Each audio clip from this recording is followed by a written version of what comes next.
Having gone out to buy some eggs, George returned to find his wife dead in the bath. But first, he made sure that the landlady was aware of his visit to the shop. On the evening of Friday, December the 12th, 3 days after they arrived in Blackpool, Mrs. Crossley noticed small drops of water seeping through her kitchen ceiling, while Alice was having a bath upstairs. Hey guys, it's been a while and I'm really sorry, but I have to be honest with you. I've been dealing with so many things in the last few months.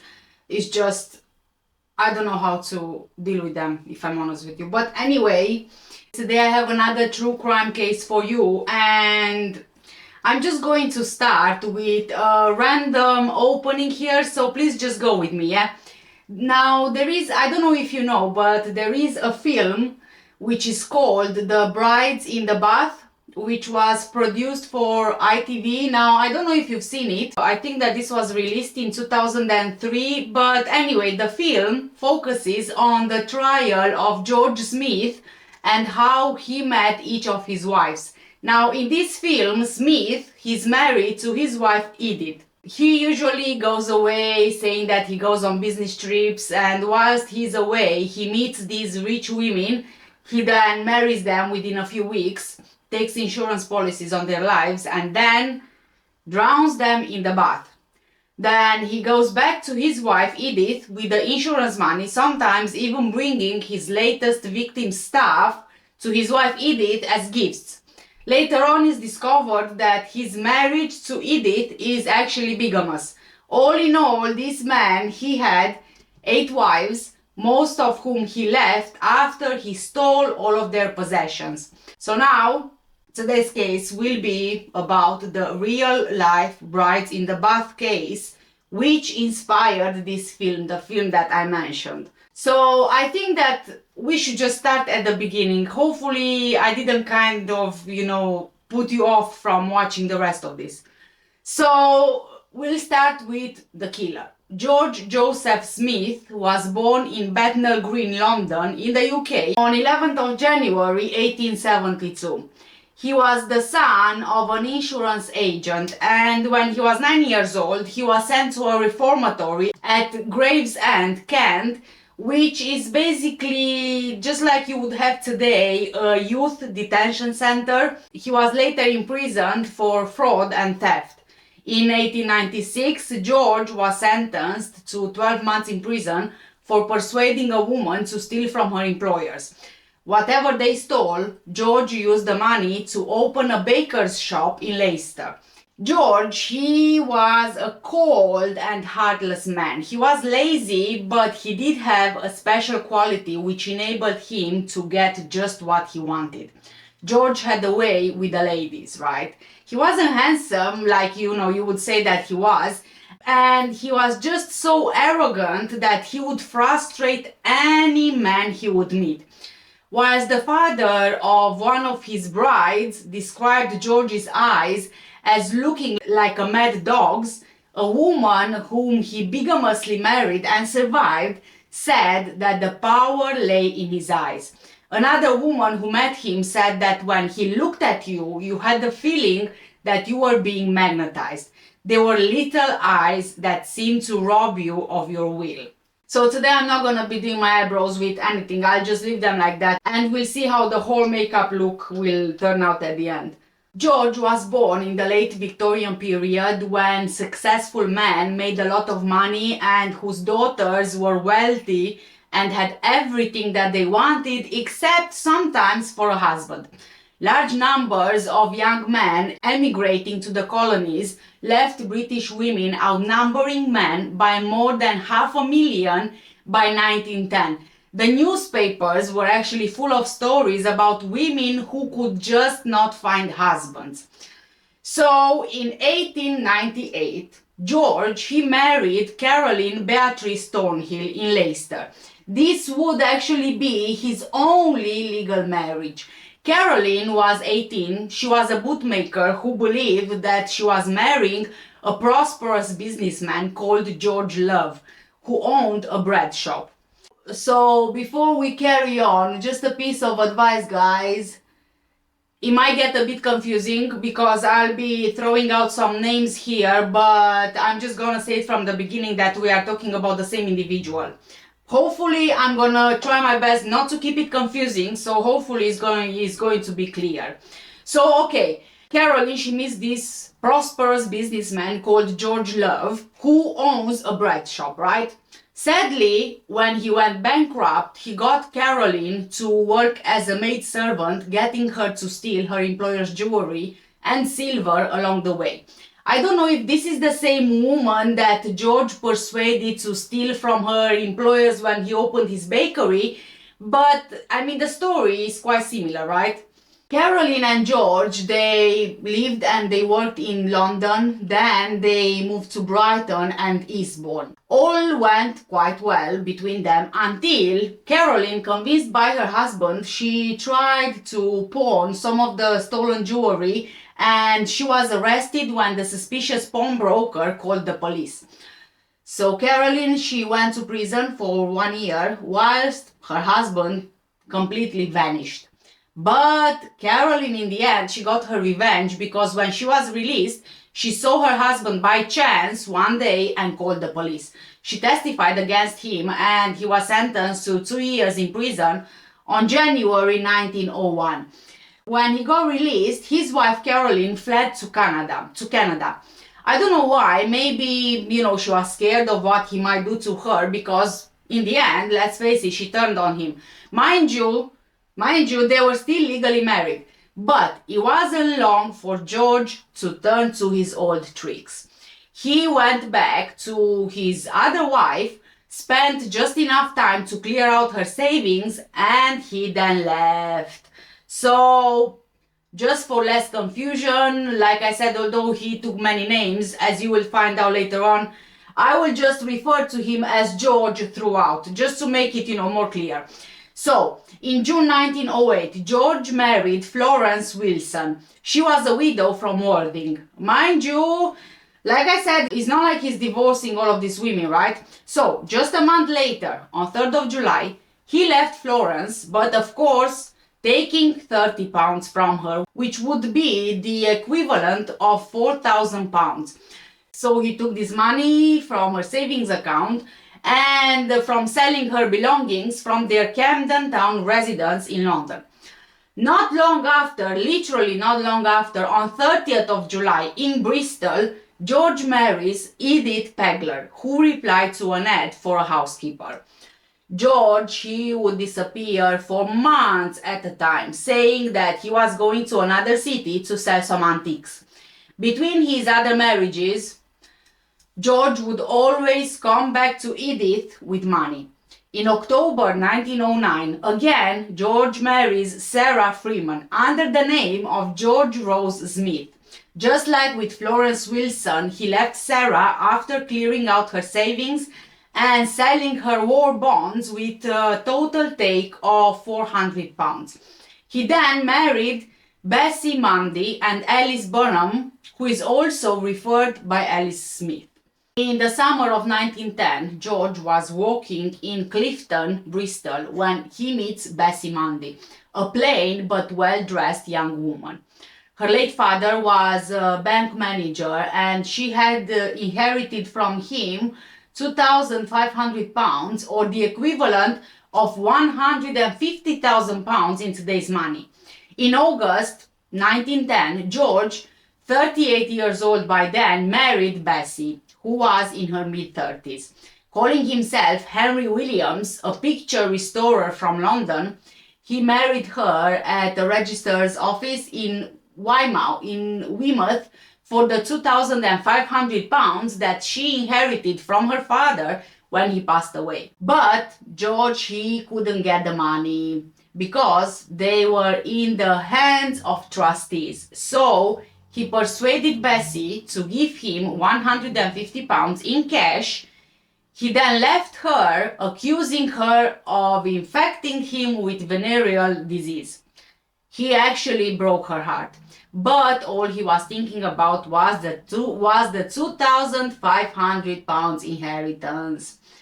18 months later, when Bessie was walking in the seaside resort of Weston-super-Mare and saw her husband by chance, she forgave him and believed his explanation that having contracted the disease, as he thought, he considered it was best to leave rather than pass this disease on to her. He even told her that he looked for her everywhere and now he just wanted to get back together. Now, Bessie, she loved him, she really did, so she was very happy to have him back in her life, so of course she took him back to her lodgings.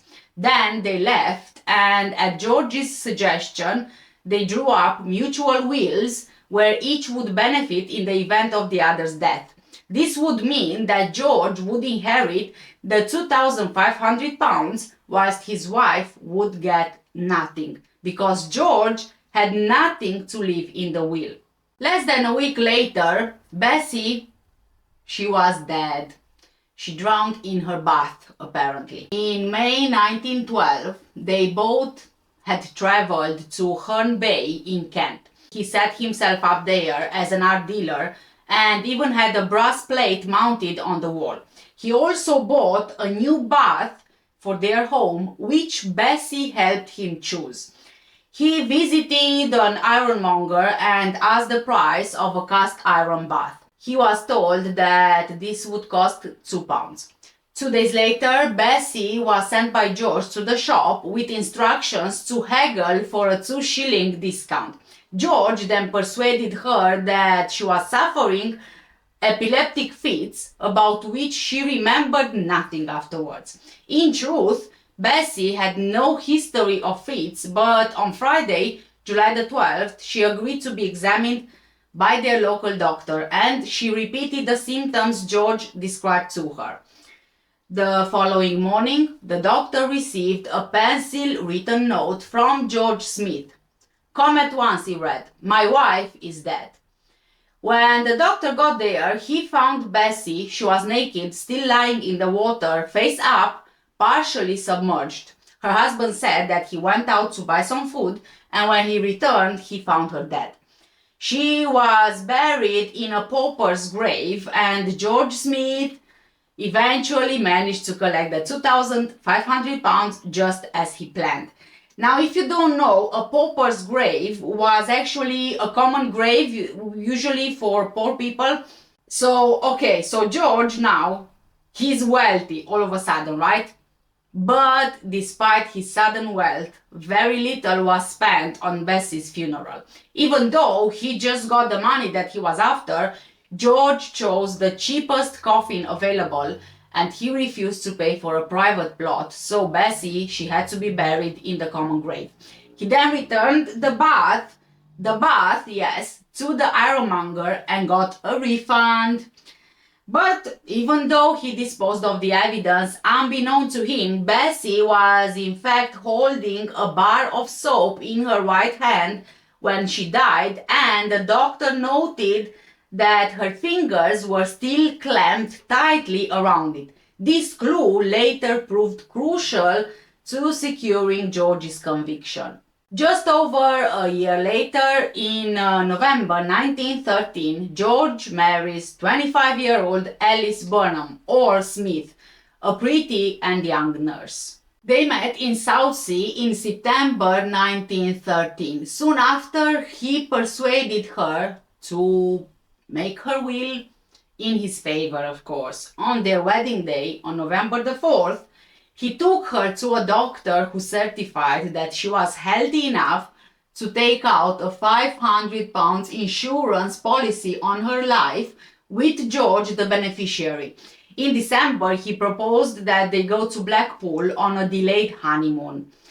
Turning down the first boarding house they tried because it didn't have a bathroom, George found them rooms with widow Margaret Crossley, then took Alice to the local doctor, claiming that she was suffering from persistent headaches.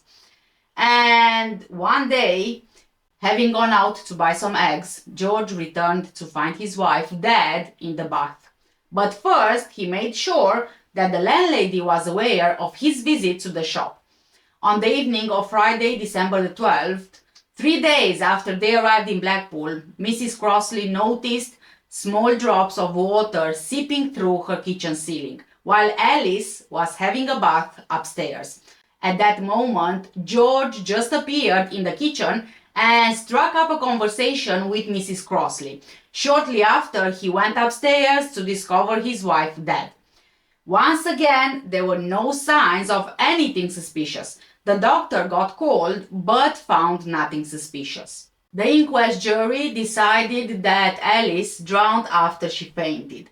Another pauper's burial followed, and this time George Smith inherited £600. Alice had been married to George just over a month when she died, but his next victim, Margaret Lofty, lasted only 24 hours. In December 1914, after more marriages, George Smith, this time posing as an estate agent called John Lloyd, married his third murder victim, Margaret Lofty, at Bath. They married just after Margaret insured her life for £700. Margaret would be dead the next day. They had travelled to London for their honeymoon and lodged in rooms at Highgate, North London. George took his wife to a local doctor on their very same wedding night. Just like Alice Burnham, she was said to be suffering from headaches. The following evening, their landlady, Louisa Bletch, was ironing in her kitchen when the sound of splashing came from the bathroom above. This was followed by the noise of wet hands rubbing along the side of the bath and then a sigh. The landlady would later testify that she heard the sound of splashing upstairs, followed by a sigh, followed by loud music coming from the sitting room. A few minutes later, the landlady heard strains of the hymn "Nearer, My God, to Thee" being played on the harmonium in the Lloyd's sitting room. Then the front door slammed. A few minutes later, there was a knock on the door. It was George. He said that he bought some tomatoes for his wife's supper but forgot his key. Upstairs, he discovered the drowned body of his wife. There was again the same story, another pauper funeral. George was looking to cash in, this time by claiming an insurance policy, but it was delayed because of the inquest being adjourned due to an ill witness, but George eventually got the money. Margaret's death was recorded as misadventure, bringing George's earnings to £3,700, which would be around £190,000 today. In September 1914, George married Alice Reed under the name Charles Oliver James. Strange deaths at seaside resorts were of interest only to the local press and were read only by local people. But a bride dying in the bath in London, featured in a national newspaper, was read all over the country by readers like Charles Burnham, Alice Burnham's father, and William Haynes in Blackpool, who lived near to Mrs. Crossley's boarding house where Alice was murdered. The husbands involved had different names, but in each case they were newly married, and in each case they discovered their wives dead in the bath. So letters were written, and it was only a matter of time before Scotland Yard was alerted. In total, George entered into 7 bigamous marriages between 1908 and 1914. In most of these cases, he stole and sold his wife's possessions before he disappeared. In January 1915, Divisional Detective Inspector Arthur Neal of the Metropolitan Police London received a letter from Joseph Crossley, who owned a boarding house in Blackpool, Lancashire. Along with the letter, there were 2 newspaper clippings. One was from the News of the World, dated before Christmas 1914, about the death of Margaret Elizabeth Lloyd, who was 38 years old when she died in her lodgings on 14 Bismarck Road, Highgate. Margaret was found in her bathtub by her husband John Lloyd and their landlady. The other newspaper clipping contained a report of a Blackpool coroner's inquest dated the 13th of December 1913 about a woman named Alice Smith who died suddenly in a boarding house in her bathtub. She was found by her husband, George Smith. Alice was not rich, but she worked hard and she saved money. On top of that, George, her husband, took out a life insurance policy on her, which was worth £500 or the equivalent of £62,000 in today's money.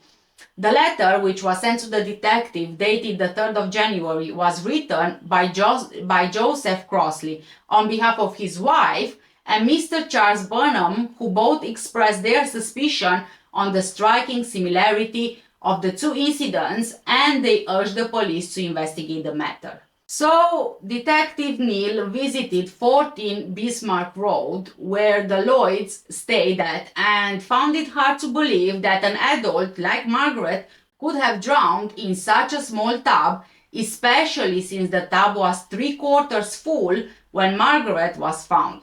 The detective interviewed the coroner, Dr. Bates, and asked if there were any signs of violence on Margaret. But there were no signs found except for a tiny bruise above the left elbow. When investigating further, Detective Neil learned that a will was made on 18th of December 1914, just 3 hours before Margaret died, which made her husband John the sole beneficiary. John had submitted the new will to a lawyer for settlement. On top of that, Margaret had withdrawn all of her savings on that same day. On 12th of January, Dr. Bates called Detective Neil with an inquiry from the Yorkshire Insurance Company regarding the death of Margaret. 3 days before she got married, she took out a life insurance policy for £700 or the equivalent of £87,000, with John as sole beneficiary. So Detective Neil asked the doctor to delay replying to the insurance company, and at the same time the detective requested more information on the Smith case from Blackpool police. Very similar to Margaret, Alice Smith had earlier taken out a life insurance policy and made a will in her husband's favor, and she took the lodgings in Blackpool only after Mr. Smith inspected the bathtub. After these findings, Detective Neil asked Dr. Bates to issue a favorable report to the insurance company. He was counting on the suspect to get in touch with his lawyer. The office was under surveillance day and night. Finally, on 1st of February, a man fitting Lloyd Smith's description appeared. Detective Neil introduced himself and asked him whether he was John Lloyd. After the man confirmed, Detective Neil asked him whether he was also George Smith, but of course he denied. Detective Neil, already sure that Lloyd and Smith were the same man, told him that he would be taken in for questioning on suspicion of bigamy. The man finally admitted that he was Lloyd and that he was Smith as well, and he was arrested. When George was arrested for bigamy and suspicion of murder, the pathologist Bernard Spilsbury was asked to determine how the women died. Even though he was the home office pathologist and acted mainly in a consulting capacity, the pathologist was also available for direct assistance to the police force.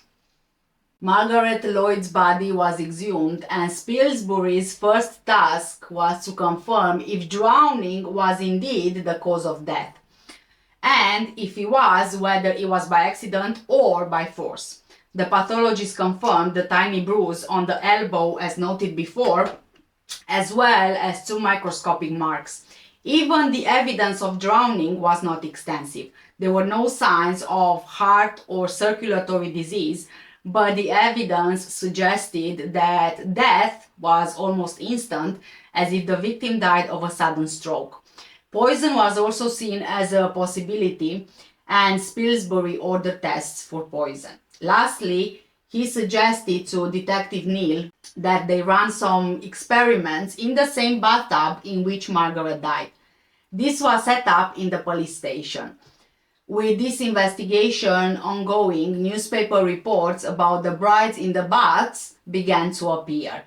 On 8th of February, the chief police officer of Herne Bay, a small seaside resort in Kent, read the stories and he sent Detective Neil a report of another death which was very similar to the other two.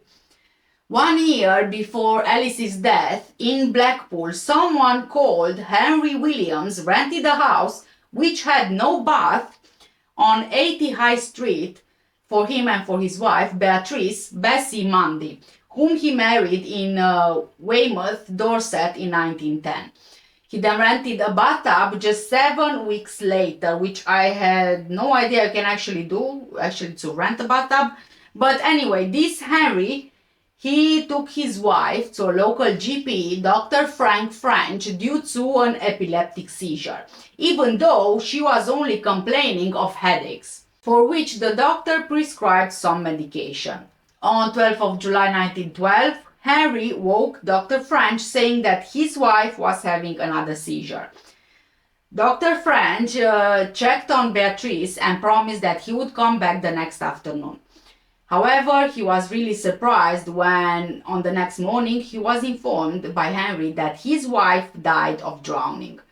The doctor found Bessie in the tub with her head underwater, her legs stretched out straight, and her feet protruding out of the water. There was no sign of violence, so Dr. French attributed the drowning to epilepsy. The inquest jury, following Beatrice's death, awarded Henry Williams the amount of £2,579, or the equivalent of £323,000, as stipulated in Beatrice's will. Beatrice wrote her will just 5 days before her death. Detective Neil, he sent photos of George Smith to Herne Bay for possible identification and then went to Blackpool, where Spilsbury was conducting an autopsy of Alice Smith or Burham. The results were the same, just as with Margaret Lloyd. The lack of violence, every suggestion of instant death, and very little evidence of drowning. There were also no traces of poison on Margaret Lloyd. Baffled, Spilsbury took measurements of the corpse and had the bathtub, sent to London. Back in London, Detective Neil received confirmation from Herne Bay. Henry Williams was also John Lloyd and George Smith. This time, when Spilsbury examined Bessie Williams, he found one sign of drowning: the presence of goose pimple on the skin on her thigh. As with the other two deaths, the tub in which Bessie died was sent to London. For a few weeks, Spilsbury kept on thinking about the bathtubs and the victims' measurements. The first stage of epileptic seizure is a stiffening and extension of the entire body. Considering Bessie Williams' height of 5 feet 7 inches and the length of the tub, which was 5 feet, the upper part of her body would have been pushed up the sloping head of the tub, far above the level of the water. The second stage of epilepsy consists of violent spasms of the limbs, which were drawn up to the body and then flung outward. As a result, no one of her size could possibly get underwater, even when her muscles were relaxed. In the third stage, the bathtub was simply too small. Also, Bernard Spilsbury was struck by the fact that Bessie was still holding on to the bar of soap when she died. If she really had suffered a faint or a fit, as her inquest had suggested, her hand would have relaxed and let the soap go. This suggested that she, and by implication the other women, died very suddenly without time to put up a fight. So, using Dr. French's description of Bessie Williams when he found her in the bathtub, Spilsbury theorized that George must have seized Bessie by the feet and suddenly pulled them up toward himself, sliding the upper part of the body underwater. The sudden flood of water into her nose and throat might cause shock and sudden loss of consciousness, explaining the absence of injuries and minimal signs of drowning. Modern science gives this some credibility. The rushing of water down the throat could put pressure on the vagus, one of the main nerves in the neck, causing a rapid slowing down of the heart rate and an instant fate. But most people suffering vagal inhibition, they don't die, recovering quickly afterwards. Detective Neil started his own experiments. He hired several experienced female divers of the same size and build as the victims. He tried to push them underwater by force, but there would be inevitable signs of struggle. Detective Neil then unexpectedly pulled the feet of one of the divers and her head glided underwater before she even realized what was happening. Suddenly, Detective Neil saw that the woman was no longer moving. So he quickly pulled her out of the tub and it took him and the doctor over half an hour to revive her. When she came to, she said that the only thing she remembered was the rush of water before she lost consciousness. So Spilsbury's theory was confirmed. George Joseph Smith was arrested on 15th of February 1915 and he was formally charged on 23rd of March 1915 with the murders of Bessie Williams, Alice Smith and Margaret Lloyd. On 22nd of June 1915, the trial began at the Old Bailey. The prosecuting counsel were Archibald Botkin, later Director of Public Prosecutions, Cecil Whiteley, later King's Counsel, and Travers Humphreys, later Mr. Justice Humphreys. Even though, in accordance with English law, George could only be tried for the murder of Bessie Mundy, the prosecution used the deaths of the other two victims to establish the pattern of George's crimes. This was allowed by Mr. Justice Cratton, even though Sir Edward Marshall Hall, George's counsel, tried to fight it. George chose not to give evidence in his own defense, indicating this to Marshall Hall in a handwritten note. George's trial was one of the most sensational trials of the 20th century. During the trial, Dr. Spilsbury testified. The bath used for the murder of Alice Burnham was produced and the pathologist prepared to demonstrate just how, in his view, George drowned his brides. The jury, they were taken to a private room where the bath was filled with water and the woman in a bath suit stepped in and reclined. Dr. Spilsbury promptly raised her legs and the water rushed up her nose and into her mouth. It was so effective that she had to be revived by artificial resuscitation. George interrupted the judge during summing up, declaring his innocence. "I am not a murderer," he said. One of the most intriguing theories is that George Smith hypnotized his victims, an idea which was suggested by George du Maurier's best-selling novel Trilby, published in 1894. Featuring the character of Svengali, an evil hypnotist who mesmerizes the heroine into a life of servitude. This was followed by newspaper articles in 1905 about the activities of American bigamist George Witzow. He persuaded more than 100 women to marry him by means of hypnosis and robbing each of their life savings. Even though is not very believable, this view was advanced by George's own barrister, Edward Marshall Hall. After his client was found guilty and sentenced to hang, he wrote of his conviction that George indeed killed his wives, but not in the way suggested in court. He said, quote, "I had a long interview with Smith. I was convinced that he was a hypnotist. Once I accepted this theory, the whole thing was explained." End of quote. There are some issues with this theory, however. Hypnotists say it's not possible to persuade the subject to do something that will harm them. And Bessie's grip on the soap seems inconsistent with the idea that she had relaxed into a trance. Anyway, on 1st of July, it took the jury around 20 minutes to find George Smith guilty. He was sentenced to death. Marshall Hall appealed on the grounds that the evidence of system has been improperly admitted, but Lord Reading LCJ dismissed the appeal, and George Smith was hanged in Maidstone prison on 13th of August 1915 by the hangman John Ellis. As Ellis placed the noose around his neck, George cried out, "I'm innocent!" The use of system, meaning comparing other crimes to the one a criminal is being tried for to prove guilt, set a precedent which was later used in other murder trials.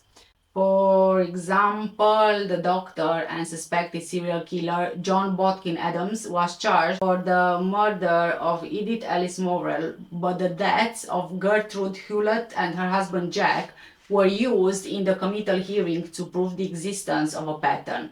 This use of system was later criticized by the trial judge when John Adams was tried only on the Edith Morrell charge. The public was so fascinated by George Smith's crimes that for many decades an effigy of him stood in Madame Tussauds Chamber of Horrors. The case of the Brides in the Bath, as he was named by the press, cemented Bernard Spilsbury's reputation as Britain's greatest pathologist, and today he is considered to be the father of forensics.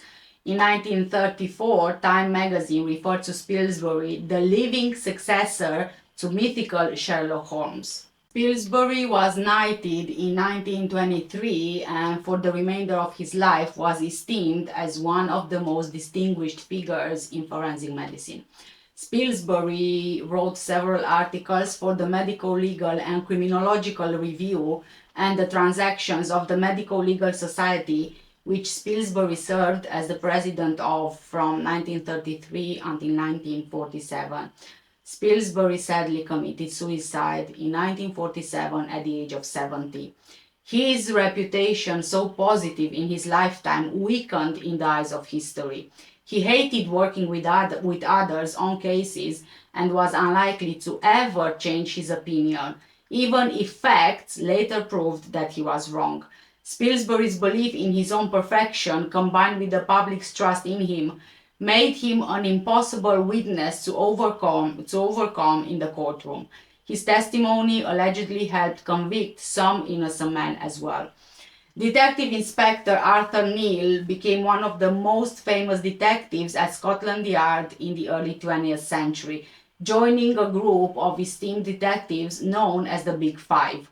Joining the Metropolitan Police in 1888, he served for 40 years, retiring in 1928. As for Edith Pegler, she was the only one of George's many brides who he married in his real name. He wrote her a letter just days before his execution. Edith testified for the prosecution at George's trial. In addition to recounting her lonely life, she was questioned extensively about the Butts in their homes and apartments. In a statement to the police, Edith said, "Just after Christmas 1914, we were living in apartments at 10 Kennington Avenue, Bristol, and I said I was going to have a bath. He said, 'In that bath there,' referring to the bathroom, 'I should advise you to be careful of those things, as it's known that women have often lost their lives through weak hearts and fainting in the bath.'" And I'll leave you guys with this quote. Please do let me know what do you think about today's case in the comment section down below. For now, take care, stay safe, and I'll see you in the next one. Bye!